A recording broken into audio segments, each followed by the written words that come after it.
പായം Gramika charitable സൊസൈറ്റിയുടെ നേതൃത്വത്തിൽ എല്ലാ വർഷങ്ങളിലും നടത്തിവരാറുള്ള മഴക്കാല രോഗ ബോധവൽക്കരണ പരിപാടിയുടെ ഭാഗമായി വീടും പരിസരവും വൃത്തിയാക്കുവാനുള്ള ലഘുലേഖകളുമായാണ് വീടുകൾ കയറി പരിപാടിക്ക് തുടക്കം കുറിച്ചത്. ഇതോടൊപ്പം തന്നെ പ്രദേശത്തെ SLC+2 പരീക്ഷകളിൽ വിജയികളായ മുഴുവൻ വിദ്യാർത്ഥികളെയും അനുമോദിക്കുകയും ചെയ്തു.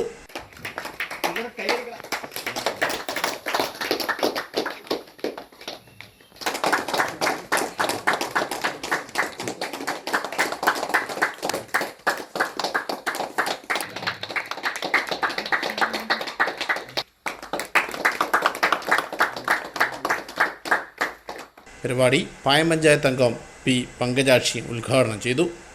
നമ്മൾ ഇപ്പോൾ കഴിഞ്ഞ മാസം 11-ാം തീയതിയാണ് ശുചീകരിച്ചിട്ടുള്ളത്.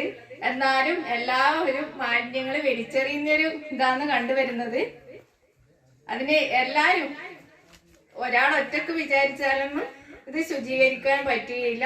കുട്ടികളും മുതിർന്നവരും എല്ലാവരും സഹകരിച്ച് ശുചീകരണം നടത്തുക. Gramika president M. ഉണ്ണികൃഷ്ണൻ അധ്യക്ഷത വഹിച്ചു. Secretary P. Viswanathan, vice president K. Padmanabhan, treasurer Prabhakaran Namath, KT Komala എന്നിവർ സംസാരിച്ചു. ചെയ്തു കഴിഞ്ഞാൽ പരിസര മലിനീകരണത്തിന്റെ വിഷയം വരുന്നില്ല. നമ്മളെല്ലാ മെമ്പർമാരും, ഗ്രാമികയുടെ എല്ലാ മെമ്പർമാരും ഇത് കഴിഞ്ഞ ഉടൻ കുറച്ച് വീടുകൾ കയറി പരിസര ശുചീകരണം, അതുപോലെ തന്നെ വീടുകളിൽ ഉള്ള ശുചീകരണം, അത്തരം വിഷയത്തെ കുറിച്ച് ആ കാര്യത്തെ കുറിച്ച് ഒരു ബോധവൽക്കരണം നടത്തുന്നതിന് വേണ്ടിയാണ് തത്വത്തിൽ നമ്മൾ ഉദ്ദേശിക്കുന്നത്. ന്യൂസ് ബ്യൂറോ, ഇരട്ടി.